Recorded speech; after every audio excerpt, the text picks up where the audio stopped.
കൊച്ചി വാർത്താ ചാനലിലേക്ക് സ്വാഗതം. ലോക്സഭാ തിരഞ്ഞെടുപ്പിന് പിന്നാലെ സംസ്ഥാനത്ത് ഉപതെരഞ്ഞെടുപ്പുകൾ എത്തുകയാണ്. 2 നിയമസഭാ മണ്ഡലങ്ങളിലും 1 ലോക്സഭാ മണ്ഡലത്തിലുമാണ് ഉപതെരഞ്ഞെടുപ്പുകൾ. ലോക്സഭാ തിരഞ്ഞെടുപ്പിൽ വയനാട് നിന്ന് മത്സരിച്ച് വിജയിച്ച രാഹുൽ ഗാന്ധി റായ്ബറേലിയിൽ MP-ആയി തുടരാൻ തീരുമാനിച്ചതിനാലാണ് വയനാട് വീണ്ടും ഒരു തിരഞ്ഞെടുപ്പിന് സാക്ഷ്യം വഹിക്കുന്നത്. ചേലക്കര മണ്ഡലത്തിൽ നിന്ന് മത്സരിച്ച് MLA-യും മന്ത്രിയുമായ K. രാധാകൃഷ്ണനും പാലക്കാട് MLA ഷാഫി പറമ്പിലും ലോക്സഭാ തിരഞ്ഞെടുപ്പിൽ മത്സരിച്ച് വിജയിച്ചതിനാലാണ് ഇരു മണ്ഡലങ്ങളിലും വീണ്ടും തിരഞ്ഞെടുപ്പ് നടക്കുന്നത്.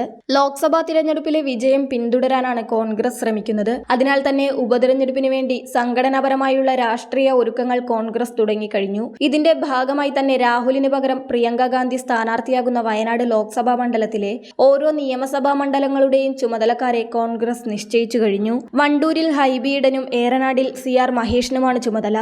കോഴിക്കോട് MP MK രാഘവനാണ് തിരുവമ്പാടിയിലെ ചുമതല. നിലമ്പൂർ മണ്ഡലത്തിന്റെ ചുമതല ആന്റോ ആന്റണിക്കും നൽകിയിട്ടുണ്ട്. എല്ലാ നിയോജക മണ്ഡലങ്ങളിലും ജനപ്രതിനിധികൾക്കാണ് ചുമതല നൽകിയിരിക്കുന്നത്. വയനാട് ജില്ലയിലെ കൽപ്പറ്റ മണ്ഡലത്തിന്റെ ചുമതല രാജ്മോഹൻ ഉണ്ണിത്താനും ബത്തേരി മണ്ഡലത്തിന്റെ ചുമതല ഡീൻ കുര്യാക്കോസ് MP-ക്കും മാനന്തവാടി മണ്ഡലത്തിന്റെ ചുമതല സണ്ണി ജോസഫ് MLA-ക്കും നൽകി. കോൺഗ്രസ് ഹൈക്കമാൻഡാണ് ജനപ്രതിനിധികൾക്ക് ഓരോ നിയോജക മണ്ഡലങ്ങളുടെയും ഉത്തരവാദിത്വം നൽകി തീരുമാനമെടുത്തത്.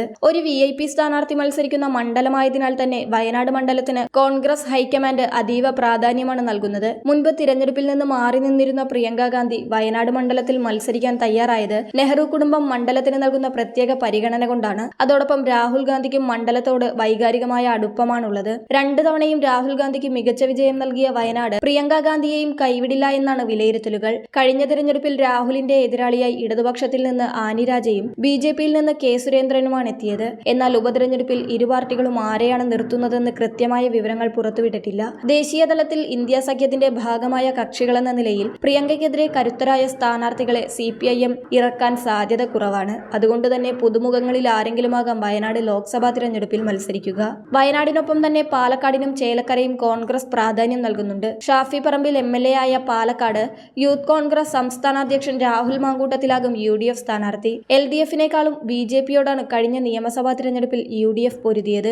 UDF-നെ തള്ളി BJP മുന്നിലെത്തിയെങ്കിലും അവസാന നിമിഷം പാലക്കാട് ഷാഫിയെ തിരഞ്ഞെടുത്തു. അതിനാൽ തന്നെ BJP-ക്കും പാലക്കാട് വലിയ പ്രതീക്ഷയാണ് നൽകുന്നത്. സുശക്തനായ ഒരു സ്ഥാനാർത്ഥിയെ തന്നെയായിരിക്കും BJP-യും പരിഗണിക്കുക. K. രാധാകൃഷ്ണൻ ഒഴിഞ്ഞ ചേലക്കരയിൽ കോൺഗ്രസ് സ്ഥാനാർത്ഥിയായി എത്തുന്നത് രമ്യ ഹരിദാസ് ആയിരിക്കും. ലോക്സഭാ തിരഞ്ഞെടുപ്പിൽ രാധാകൃഷ്ണനോടൊപ്പം പൊരുതിത്തോറ്റ രമ്യ ചേലക്കരയിലേക്ക് എത്തുമ്പോൾ വിധി എന്താകുമെന്നാണ് ജനങ്ങൾ ഉറ്റുനോക്കുന്നത്. കോൺഗ്രസ് അവരുടെ ഒരുക്കങ്ങൾ തുടങ്ങിക്കഴിഞ്ഞെങ്കിലും വളരെ ശക്തരായ സ്ഥാനാർത്ഥികളെ ഇറക്കി BJP-യും LDF-ഉം കളത്തിലിറങ്ങുമ്പോൾ രാഷ്ട്രീയ കേരളം വീണ്ടും ചൂടുപിടിക്കും.